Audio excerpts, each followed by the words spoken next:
Hi traders, welcome back to market waves. Nifty, bank Nifty, Sensex എന്നീ ഇൻഡെക്സുകളുടെ daily അനാലിസിസിലേക്ക് ഏവർക്കും സ്വാഗതം. പതിവ് പോലെ നിഫ്റ്റി തന്നെ നമുക്ക് ആദ്യം പരിശോധിക്കാം.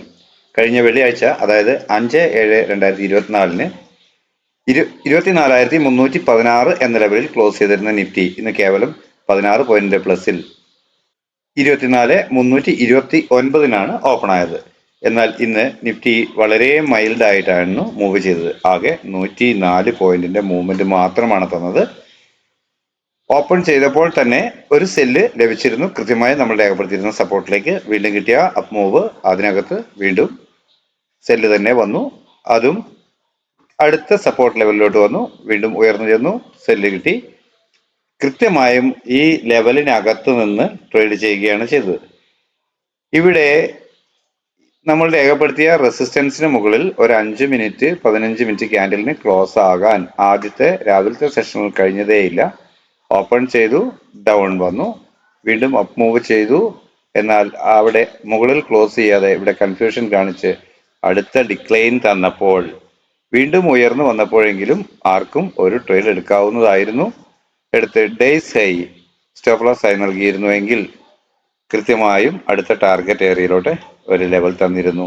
എന്നാൽ അത് ഹോൾഡ് ചെയ്തിരുന്നവർക്കും അടുത്ത സപ്പോർട്ട് ലെവൽ വരെ ഓൾമോസ്റ്റ് വന്ന് വീണ്ടും അവിടുന്ന് റിവേഴ്സായി പോവുകയാണ് ചെയ്തത്. അതിനുശേഷം നമ്മുടെ തിക്ക് ബ്ലൂ ലൈനിൽ രേഖപ്പെടുത്തിയിരുന്ന ആദ്യമായി ലഭിക്കാം എന്ന് പറഞ്ഞിരുന്ന റെസിസ്റ്റൻസ് ലെവലിന് മുകളിൽ ഒരു 5 മിനിറ്റ് ക്യാൻഡിൽ ക്ലോസ് ആയിട്ടുണ്ട്. എന്നാൽ അത് നമ്മൾ 15 മിനിറ്റിൽ നോക്കുകയാണെങ്കിൽ ഒരു അവസാനത്തെ കാമണിക്കൂർ ഒരു അപ്പർ സൈഡ് ക്ലോസിംഗ് ആണ് നമുക്ക് ലഭിച്ചിട്ടുള്ളത്. അപ്പോൾ ഇന്ന് തന്ന ഈ 104 പോയിന്റ് മൂവ്മെന്റിന്റെ അടിസ്ഥാനപ്പെടുത്തിക്കൊണ്ട് നാളെ എങ്ങനെയായിരിക്കാം നമ്മുടെ ട്രേഡിംഗ് പ്ലാൻ എന്ന് പരിശോധിച്ച് നോക്കാം. ആദ്യമായി ലഭിച്ചേക്കാവുന്ന സപ്പോർട്ട് എന്ന ലെവലിൽ ഞാൻ 24,295 എന്ന ലെവലാണ് രേഖപ്പെടുത്തിയിട്ടുള്ളത്. അതുപോലെ തന്നെ ആദ്യമായി ലഭിക്കാവുന്ന പ്രധാന റെസിസ്റ്റന്റ് സോണായി ഞാൻ രേഖപ്പെടുത്തിയിട്ടുള്ളത് ഇതുവരെ രേഖപ്പെടുത്തിയ 24,401 എന്ന ലെവൽ തന്നെയാണ്. എന്നാൽ അതിനിടയിൽ ചെറിയ മൈനർ റെസിസ്റ്റൻസ് ലെവലുകളും രേഖപ്പെടുത്തിയിട്ടുണ്ട്.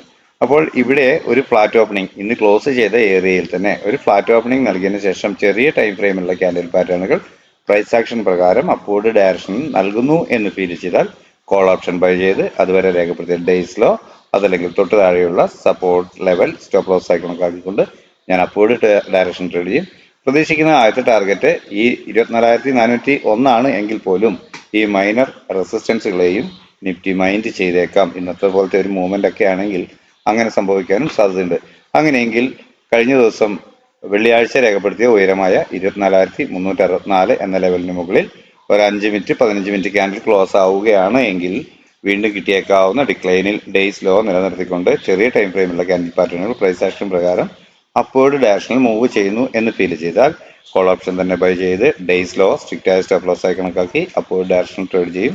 അപ്പോഴും പ്രതീക്ഷിക്കുന്ന ആദ്യത്തെ ടാർഗറ്റ് അതുവരെ രേഖപ്പെടുത്തിയ ഉയരമാണ് എങ്കിലും അതിനു മുകളിൽ കടന്ന് ക്ലോസ് ചെയ്യുകയാണെങ്കിൽ 24,380 എന്ന ലെവൽ ലഭിക്കാം. അങ്ങനെ തുടർന്നും ആ ഓസിലേഷൻ ആ തരത്തിൽ ലഭിക്കുകയാണെങ്കിൽ ഞാൻ ട്രെയിലിംഗ് സ്റ്റോപ്പ് ലോസിൽ നിന്നുകൊണ്ട് അപ്വേർഡ് ഡയറക്ഷനിൽ ട്രേഡ് ചെയ്യും. പ്രതീക്ഷിക്കുന്ന ആദ്യത്തെ പ്രധാന റെസിസ്റ്റൻസ് ആയ 24,401 എന്ന് പറയുന്ന ലെവലിന് മുകളിൽ ഒരു 15 മിനിറ്റ് 1 അവർ ക്യാൻഡിൽ ക്ലോസ് ആവുകയാണെങ്കിൽ മാത്രം വീണ്ടും പുതിയ ടാർഗറ്റുകൾ ലഭിക്കാം എന്നാണ് കരുതുന്നത്. അങ്ങനെയെങ്കിൽ അവ ഇവിടെ രേഖപ്പെടുത്തിയ പോലെയാണ് നിങ്ങൾക്ക് കാണാവുന്ന കരുതുന്നു. 401 എന്ന് കഴിഞ്ഞാൽ 24,488 എന്ന ലെവലിലാണ് ഞാൻ ടാർഗറ്റ് രേഖപ്പെടുത്തിയിട്ടുള്ളത്. അതുപോലെ തന്നെ 542 ഇതാണ് അപ്പോൾ ഡയറക്ഷൻ ലഭിക്കാമെന്ന് കരുതി ഞാൻ രേഖപ്പെടുത്തിയിട്ടുള്ള ടാർഗറ്റുകൾ. എന്നാൽ ഇന്ന് ക്ലോസ് ആയതിനടുത്ത് നാളെ ഒരു ഫ്ലാറ്റ് ഓപ്പണിംഗ് ആണ് ലഭിക്കുന്നതെങ്കിൽ ചെറിയ ടൈം ഫ്രെയിമിലുള്ള ക്യാൻഡിൽ പാറ്റേണുകൾ ഒരു സെല്ലിംഗ് ഡയറക്ഷനാണ് പ്രൈസ് ആക്ഷൻ പ്രകാരം കാണിക്കുന്നതെങ്കിൽ അതുവരെ രേഖപ്പെടുത്തിയ ഡേയ്സ് അതല്ലെങ്കിൽ അതിന് തൊട്ട് മുകളിലുള്ള ഈ ലെവലിൽ ടച്ച് ചെയ്ത് തന്നെ ഓപ്പൺ ആയാൽ പോലും അവിടുന്ന് ഒരു സെല്ലിംഗ് ഡയറക്ഷനാണ് കാണിക്കുന്നതെങ്കിൽ ഒന്നുകിൽ അതുവരെ രേഖപ്പെടുത്തിയ ഡേയ്സ് അതല്ലെങ്കിൽ തൊട്ട് മുകളിലുള്ള റെസിസ്റ്റൻസ് ലെവൽ സ്റ്റോപ്പ് ലോസ് ആയി കണക്കാക്കി ഞാൻ ഡൗൺവേർഡ് ഡയറക്ഷൻ ട്രേഡ് ചെയ്യും. പ്രതീക്ഷിക്കുന്ന ആദ്യത്തെ ടാർഗറ്റ് ഈ ലെവലിന് താഴെ 24,295 എന്ന ലെവലിന് താഴെ ഒരു 15 മിനിറ്റ് ക്യാൻഡിൽ ക്ലോസ് ആവുക എന്നതാണ്. അങ്ങനെയെങ്കിൽ വീണ്ടും കിട്ടിയേക്കാവുന്ന അപ്പ് മൂവിൽ അതുവരെ രേഖപ്പെടുത്തിയ ഡേയ്സ് ഹൈ നിലനിർത്തിക്കൊണ്ട് ചെറിയ ടൈം ഫ്രെയിമിൽ 1 മിനിറ്റ് 3 മിനിറ്റ് 5 മിനിറ്റ് ക്യാൻഡിൽ പാറ്റേണും സെല്ലിംഗ് ഡയറക്ഷൻ തന്നെ നൽകുന്നു എന്ന് ഫീൽ ചെയ്താൽ പുട്ട് ഓപ്ഷൻ തന്നെ ബൈ ചെയ്ത് ഡേയ്സ് ഹൈ അപ്പോൾ സ്ട്രിക്റ്റ് ആയ സ്റ്റോപ്പ് ലോസ് ആയി കണക്കാക്കും. ഡൗൺവേർഡ് ഡയറക്ഷനിൽ അപ്പോൾ പ്രതീക്ഷിക്കുന്ന ആദ്യത്തെ ടാർഗറ്റ് അതുവരെ രേഖപ്പെടുത്തിയ ലോ ആണ്. എന്നാൽ തുടർന്ന് താഴെയുള്ള സപ്പോർട്ട് ലെവലായ 24,267 എന്ന ലെവലിന് താഴെ ഒരു 5 മിനിറ്റ് 15 മിനിറ്റ് ക്യാൻഡിൽ ക്ലോസ് ആവുകയാണെങ്കിൽ പ്രൈസ് വീണ്ടും ഡിക്ലൈൻ സഞ്ചരിച്ചേക്കാം എന്നൊരു ഫീലാണ് എനിക്ക് ഉണ്ടാവുക. അങ്ങനെയെങ്കിൽ പിന്നീട് നിൽക്കുന്ന പ്രധാന സപ്പോർട്ട് ലെവൽ ഇതാണ്. അതുപോലെ തന്നെ ഈ ഏരിയയും പ്രധാന ഒരു സപ്പോർട്ട് ലെവലായേക്കാം. അപ്പോൾ അവ ഞാൻ രേഖപ്പെടുത്തിയിട്ടുണ്ട്, നിങ്ങൾക്ക് കാണാൻ കഴിയും എന്നാണ് തോന്നുന്നത്. 24,235, 24,204, 168, 128, 24,103 എന്നിങ്ങനെയാണ് ഞാൻ രേഖപ്പെടുത്തിയിട്ടുള്ള ലെവലുകൾ. നിങ്ങൾക്ക് വീഡിയോ പോസ്റ്റ് ചെയ്താൽ തീർച്ചയായും ഈ ലെവലുകൾ കാണാൻ കിട്ടും. പലരും കാണാൻ കിട്ടുന്നില്ല എന്ന് പറയുന്നുണ്ട്. പക്ഷേ ഞാൻ അത് പരിശോധിച്ച് നോക്കിയിരുന്നു. വീഡിയോ മൊബൈലിലാണെങ്കിൽ പോലും ഒന്ന് പോസ്റ്റ് ചെയ്തതിന് ശേഷം സൂം ചെയ്താൽ ഈ റൈറ്റ് സൈഡിൽ രേഖപ്പെടുത്തിയ ലെവലുകൾ കൃത്യമായും കാണാൻ കിട്ടും എന്ന് തന്നെയാണ് എനിക്ക് മനസ്സിലാക്കാൻ കഴിഞ്ഞിട്ടുള്ളത്. നിങ്ങൾ എന്തായിരുന്നാലും നിങ്ങളുടെ അഭിപ്രായങ്ങൾ കമന്റ് ബോക്സിൽ രേഖപ്പെടുത്തുക. ഓക്കെ, അടുത്തതായി ബാങ്ക് നിഫ്റ്റിയിൽ എന്താണ് നാളത്തെ ലെവൽ എന്ന് നോക്കാം. 52,538 എന്ന ലെവലാണ് ആദ്യമായി ലഭിക്കാവുന്ന റെസിസ്റ്റൻസ് ലെവലായി ഞാൻ രേഖപ്പെടുത്തിയിട്ടുള്ളത്. അതുപോലെ തന്നെ സപ്പോർട്ട് 52,079 എന്ന ലെവലിലാണ്. അപ്പോൾ ഈ റേഞ്ചിനിടയിലാണ് വ്യാപാരം നടക്കുക എന്നാണ് ഞാൻ പ്രതീക്ഷിക്കുന്നത്. എങ്കിലും ഇവിടെയും മൈനർ സപ്പോർട്ടുകൾ ഞാൻ രേഖപ്പെടുത്തിയിട്ടുണ്ട്. അപ്പോൾ ഈ ഏരിയയിൽ ഒരു ഫ്ലാറ്റ് ഓപ്പണിംഗ് നൽകിയതിനു ശേഷം ചെറിയ ടൈം ഫ്രെയിമിലുള്ള ക്യാൻഡിൽ പാറ്റേണുകൾ നൽകുന്ന ഡയറക്ഷനിലേക്ക് ട്രേഡ് ചെയ്യും. അതൊരു അപ്വേർഡ് ഡയറക്ഷൻ ആണ് എങ്കിൽ അതുവരെ രേഖപ്പെടുത്തിയ ഡേയ്സ് ലോ അതല്ലെങ്കിൽ തൊട്ട് താഴെയുള്ള സപ്പോർട്ട് ലെവൽ സ്റ്റോപ്പ് ലോസ് ആയി കണക്കാക്കി അപ്വേർഡ് ഡയറക്ഷൻ ട്രേഡ് ചെയ്യും. പ്രതീക്ഷിക്കുന്ന ആദ്യത്തെ ടാർഗറ്റ് ഈ ലെവലിന് മുകളിൽ ഒരു 15 മിനിറ്റ് ക്യാൻഡിൽ ക്ലോസ് ആവുക എന്നത് തന്നെയാണ്. അങ്ങനെയെങ്കിൽ വീണ്ടും കിട്ടിയേക്കാവുന്ന ഡിക്ലൈനിൽ ഡേയ്സ് ലോ നിലനിർത്തിക്കൊണ്ട് ചെറിയ time frame 1 minute 3 minute candle പാറ്റേണുകൾ അപ്പോൾ ഡയറക്ഷൻ നൽകുന്നു എന്ന് ഫീൽ ചെയ്താൽ കോൾ ഓപ്ഷൻ തന്നെ ബൈ ചെയ്ത് ഡേയ്സ് ലോ സ്ട്രിക്റ്റ് ആയ സ്റ്റോപ്പ് ലോസ് ആയി കണക്കാക്കും. അപ്പോഴും പ്രതീക്ഷിക്കുന്ന ആദ്യത്തെ ടാർഗറ്റ് അതുവരെ രേഖപ്പെടുത്തിയ ഉയരമാണ്. എന്നാൽ അതിന് മുകളിൽ കടക്കുകയാണെങ്കിൽ 52,633, 52,713 എന്ന ലെവലിന് മുകളിൽ ക്ലോസ് ചെയ്താൽ ഒരു 15 മിനിറ്റ് ക്യാൻഡിൽ 1 അവർ ക്യാൻഡിൽ ക്ലോസ് ചെയ്യുകയാണെങ്കിൽ വീണ്ടും കിട്ടിയേക്കാവുന്ന ഡിക്ലൈനുകൾ ഒരു ട്രെയിലിംഗ് സ്റ്റോപ്പ് ലോസിൽ നിന്നുകൊണ്ട് ഞാൻ വീണ്ടും അപ്പോൾ ഡയറക്ഷൻ ട്രേഡ് ചെയ്യും. പ്രതീക്ഷിക്കുന്ന ടാർഗറ്റുകൾ മുകളിൽ ചേർത്തവയാണ് നിങ്ങൾക്ക് കാണാം എന്ന് കരുതുന്നു. 52,817, 52,291, 53,092, 53,204, 53,358 എന്ന ലെവലുകളാണ്. 358 എന്ന ലെവലിന് മുകളിൽ ക്ലോസ് ചെയ്താൽ മാത്രം തുടർന്ന് കഴിഞ്ഞ ദിവസമേ പറഞ്ഞിട്ടുള്ള ലെവലുകളായ 53,494, 746 എന്നിങ്ങനെയുള്ള ലെവലുകൾ പ്രതീക്ഷിക്കാവുന്നതാണ്. എന്നാൽ ഈ ഏരിയയിൽ ഒരു ഫ്ലാറ്റ് ഓപ്പണിംഗ് നൽകിയതിന് ശേഷം ചെറിയ ടൈം ഫ്രെയിമിലുള്ള ക്യാൻഡിൽ പാറ്റേണുകൾ സെല്ലിംഗ് ഡയറക്ഷനാണ് ഒരുപക്ഷെ തരുന്നത് എങ്കിൽ പ്രൈസ് ആക്ഷൻ പ്രകാരം അങ്ങനെയാണ് നമുക്ക് ഒരു ഇൻഡിക്കേഷൻ ലഭിക്കുന്നതെങ്കിൽ അതുവരെ രേഖപ്പെടുത്തിയ ഡേയ്സ് ഹൈ അതല്ലെങ്കിൽ തൊട്ടു മുകളിലുള്ള റെസിസ്റ്റൻസ് ലെവൽ സ്റ്റോപ്പ് ലോസ് ആയി കണക്കാക്കി ഒരു പുട്ട് ഓപ്ഷൻ ബൈ ചെയ്ത് ഹോൾഡ് ചെയ്യും. പ്രതീക്ഷിക്കുന്ന ആദ്യത്തെ ടാർഗറ്റ് എന്ന് പറയുന്നത് വളരെ ലോ ആണെങ്കിൽ പോലും നമ്മൾക്ക് മൈനർ സപ്പോർട്ടുകളായ 52,331 എന്ന ലെവലിന് താഴെ ഒരു 5 മിനിറ്റ് 15 മിനിറ്റ് ക്യാൻഡിൽ ക്ലോസ് ആവുക എന്നതാണ് നമ്മൾ പ്രതീക്ഷിക്കുന്ന ഒന്നാമത്തെ ടാർഗറ്റ് എന്ന് കരുതാം. അങ്ങനെയെങ്കിൽ വീണ്ടും കിട്ടിയേക്കാവുന്ന അപ്പ് മൂവിൽ ഡേയ്സ് ആയി ബ്രേക്ക് ചെയ്യാതെ അപ്പോഴ് ബ്രേക്ക് ചെയ്യാതെ നിന്നുകൊണ്ട് വീണ്ടും 1 മിനിറ്റ് 3 മിനിറ്റ് 5 മിനിറ്റ് ക്യാൻഡിൽ പാറ്റേണുകൾ സെല്ലിംഗ് ഡയറക്ഷൻ തന്നെ കാണിച്ചാൽ പുട്ട് ഓപ്ഷൻ തന്നെ ബൈ ചെയ്ത് ഡേയ്സ് ആയി അപ്പോൾ സ്ട്രിക്റ്റ് ആയ സ്റ്റോപ്പ് ലോസ് ആയി കണക്കാക്കും. അപ്പോഴും പ്രതീക്ഷിക്കുന്ന ആദ്യത്തെ ടാർഗറ്റ് അതുവരെ രേഖപ്പെടുത്തിയ ലോ ആണ്. എന്നാൽ അതിന് താഴെ ഒരു 5 മിനിറ്റ് 15 മിനിറ്റ് ക്യാൻഡിൽ ക്ലോസ് ആവുകയാണെങ്കിൽ ഈ ലെവൽ 52,246 എന്ന ലെവലിന് താഴെ ക്ലോസ് ആകുന്ന പക്ഷം പ്രൈസ് അല്പം കൂടി ഡൗൺവേർഡ് സഞ്ചരിച്ചേക്കാം എന്നാണ് ഞാൻ കണക്കാക്കുക. അങ്ങനെയെങ്കിൽ ലഭിക്കാവുന്ന ടാർഗറ്റുകളാണ് ഇവിടെ രേഖപ്പെടുത്തിയത്. നിങ്ങൾക്ക് കാണാമെന്ന് കരുതുന്നു. 52,246, 52,147, 52,079 അതല്പം സ്ട്രോങ് ആയ സപ്പോർട്ടായി പ്രവർത്തിച്ചേക്കാം എന്ന് ഞാൻ പ്രതീക്ഷിക്കുന്നത്. എന്നാൽ അത് ബ്രേക്ക് ചെയ്ത് താഴെ പോരുകയാണെങ്കിൽ 51,995, 54,729, 54,557, 367, 52,261 എന്നിങ്ങനെയുള്ള ലെവലുകൾ ഞാനിവിടെ രേഖപ്പെടുത്തിയിട്ടുണ്ട്. എന്നാൽ അത്രയൊന്നും ഒരു കാരണവശാലും ബാങ്ക് നിഫ്റ്റി വരാനുള്ള സാധ്യതയേ ഇല്ല എന്നാണ്, നാളെ വരാൻ സാധ്യതയില്ല എന്നാണ് ഞാൻ കരുതുന്നത്.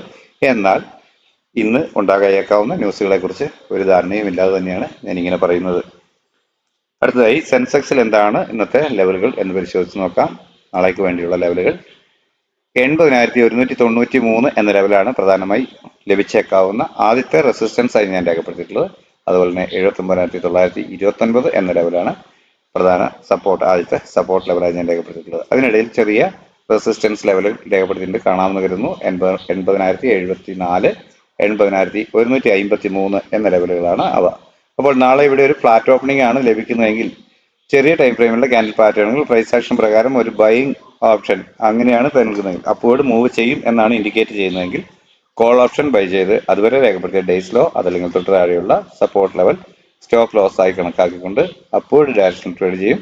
പ്രതീക്ഷിക്കുന്ന ആദ്യത്തെ ടാർഗറ്റ് ഈ ലെവൽ തന്നെയാണ് എങ്കിൽ പോലും ഇവയും പ്രൈസ് മൈൻഡ് ചെയ്തേക്കാം. അങ്ങനെയെങ്കിൽ 80,074 അഥവാ 80,153 എന്ന ലെവലിന് മുകളിൽ ക്ലോസ് ചെയ്തതിനു ശേഷം വീണ്ടും ഡിക്ലൈൻ കിട്ടുകയാണെങ്കിൽ മാത്രം ചെറിയ ടൈം ഫ്രെയിമിലുള്ള ക്യാൻഡിൽ പാറ്റേണുകൾ അതുവരെ രേഖപ്പെടുത്തിയ ഡേയ്സിലോ നിലനിർത്തിക്കൊണ്ട് അപ്വേർഡ് ഡയറക്ഷനിൽ മൂവ് ചെയ്യുന്നു എന്ന് ഫീൽ ചെയ്താൽ കോൾ ഓപ്ഷൻ തന്നെ ബൈ ചെയ്ത് ഡേയ്സിലോ സ്ട്രിക്റ്റ് ആയ സ്റ്റോപ്പ് ലോസ് ആയി കണക്കാക്കി അപ്വേർഡ് ഡയറക്ഷനിൽ ട്രേഡ് ചെയ്യും. പ്രതീക്ഷിക്കുന്ന ആദ്യത്തെ ടാർഗറ്റ് അതുവരെ രേഖപ്പെടുത്തിയ ഉയരമാണ്. എന്നാൽ 80,193 എന്ന ലെവലിന് മുകളിൽ ക്ലോസ് ചെയ്യുകയാണ്, അങ്ങനെ മൂവ് ചെയ്തതിനു ശേഷം ക്ലോസ് ചെയ്യുകയാണ് എങ്കിൽ തുടർന്ന് ലഭിക്കാമെന്ന് കരുതുന്ന ടാർഗറ്റുകളാണ് ഇവിടെ രേഖപ്പെടുത്തിയവ. അവ 80,246, 310, 395, 433, 497, 552 എന്നിങ്ങനെയാണ്. എന്നാൽ ചെറിയ ടൈം ഫ്രെയിമിലുള്ള ക്യാൻഡിൽ പാറ്റേണുകൾ ഇവിടെ പ്രൈസ് ആക്ഷൻ പ്രകാരം മോർണിംഗിൽ ഓപ്പണിംഗിന് ശേഷം ഒരു സെല്ലിംഗ് ഡയറക്ഷനാണ് ഇൻഡിക്കേഷനാണ് നൽകുന്നതെങ്കിൽ പുട്ട് ഓപ്ഷൻ ബൈ ചെയ്ത് അതുവരെ രേഖപ്പെടുത്തിയ ഡേയ്സ് ഹൈ അതല്ലെങ്കിൽ തൊട്ട് മുകളിലുള്ള റെസിസ്റ്റൻസ് ലെവൽ സ്റ്റോപ്പ് ലോസ് ആയി കണക്കാക്കിക്കൊണ്ട് ഡൗൺവേർഡ് ഡയറക്ഷൻ ട്രേഡ് ചെയ്യും. പ്രതീക്ഷിക്കുന്ന ആദ്യത്തെ ടാർഗറ്റ് 79,929 എന്ന ലെവലിന് താഴെ ഒരു 15 മിനിറ്റ് ക്യാൻഡിൽ ക്ലോസ് ആവുക എന്നതാണ്. അങ്ങനെയെങ്കിൽ വീണ്ടും കിട്ടിയേക്കാവുന്ന അപ്പ് മൂവിൽ ഡേയ്സ് ഹൈ നിലനിർത്തിക്കൊണ്ട് അതിന് താഴെയായി ചെറിയ time frame 1 minute, 3 minute, 5 minute candle പാറ്റേണുകൾ സെല്ലിംഗ് ഡയറക്ഷൻ തന്നെ നൽകുന്നു എന്ന് ഫീൽ ചെയ്താൽ പുട്ട് ഓപ്ഷൻ തന്നെ ബൈ ചെയ്ത് ഡേയ്സ് ഹൈ അപ്പോൾ സ്ട്രിക്റ്റ് ആയ സ്റ്റോപ്പ് ലോസ് ആയി കണക്കാക്കും. പ്രതീക്ഷിക്കുന്ന ആദ്യത്തെ ടാർഗറ്റ് അതുവരെ രേഖപ്പെടുത്തിയ ലോ ആണ്. എന്നാൽ അതിന് താഴെ ഒരു 5 മിനിറ്റ്, 15 മിനിറ്റ് ക്യാൻഡിൽ ക്ലോസ് ആവുകയാണെങ്കിൽ, അതായത് 79,852 എന്ന ലെവലിന് താഴേക്ക് ക്ലോസ് ആയാൽ വീണ്ടും ഒരു ഡിക്ലൈൻ പ്രതീക്ഷിക്കാവുന്നതാണ്. അങ്ങനെയെങ്കിൽ ലഭിക്കാവുന്ന ടാർഗറ്റുകളാണ് ഇവിടെ രേഖപ്പെടുത്തി കാണുന്നവ. നിങ്ങൾക്ക് കാണാം എന്ന് കരുതുന്നു. 79,731, 617, 534, 477, 349, 228, 79,040 എന്നിങ്ങനെയാണ് ഞാനവിടെ രേഖപ്പെടുത്തിയിട്ടുള്ള ലെവലുകൾ. നിങ്ങൾക്ക് വീഡിയോ പോസ്റ്റ് ചെയ്താൽ തീർച്ചയായും കാണാം എന്ന് തന്നെയാണ് കരുതുന്നത്. താല്പര്യമുള്ളവർ തീർച്ചയായും വീഡിയോ പോസ്റ്റ് ചെയ്ത് കാണാൻ ശ്രമിക്കുക. അപ്പോൾ ഇത്രയുമാണ് നമ്മളുടെ 3 ഇൻഡെക്സുകളുടെയും ലെവലുകൾ. നിങ്ങൾക്ക് എല്ലാവർക്കും മനസ്സിലായിട്ടുണ്ടാകും എന്നാണ് കരുതുന്നത്. നിങ്ങൾ ആദ്യമായി കടന്നു വരുന്നവരാണ്, നമ്മളുടെ വീഡിയോ ഗുണകരമാണ് എന്ന് നിങ്ങൾക്ക് ഫീൽ ചെയ്യുകയാണ് എങ്കിൽ തീർച്ചയായും സബ്സ്ക്രൈബ് ചെയ്യാൻ അഭ്യർത്ഥിക്കുന്നു. അതിനുശേഷം നിങ്ങളുടെ അഭിപ്രായ നിർദ്ദേശങ്ങൾ കമൻറ്റ് ബോക്സിൽ രേഖപ്പെടുത്തുക, ലൈക്ക് ചെയ്യുക. നിങ്ങളെപ്പോലെയുള്ള മറ്റ് നിങ്ങൾക്ക് പരിചയമുള്ള ഓപ്ഷൻ ട്രേഡ് ചെയ്യുന്നവർക്ക് നമ്മുടെ ചാനൽ പരിചയപ്പെടുത്തി കൊടുക്കാൻ, ഷെയർ ചെയ്ത് കൊടുക്കാൻ അഭ്യർത്ഥിക്കുന്നു. അപ്പോൾ എല്ലാവർക്കും നാളെയും നല്ല ഒരു ട്രേഡിംഗ് അവസരം ലഭിക്കുന്ന മൂവ്മെന്റുകൾ എല്ലാ ഇൻഡെക്സുകളിലും ഉണ്ടാവട്ടെ. എല്ലാവർക്കും നല്ല രീതിയിൽ ട്രേഡ് ചെയ്യാൻ സാധ്യമാകട്ടെ എന്ന് ആശംസിച്ചുകൊണ്ട് തൽക്കാലം നിർത്തുന്നു. താങ്ക്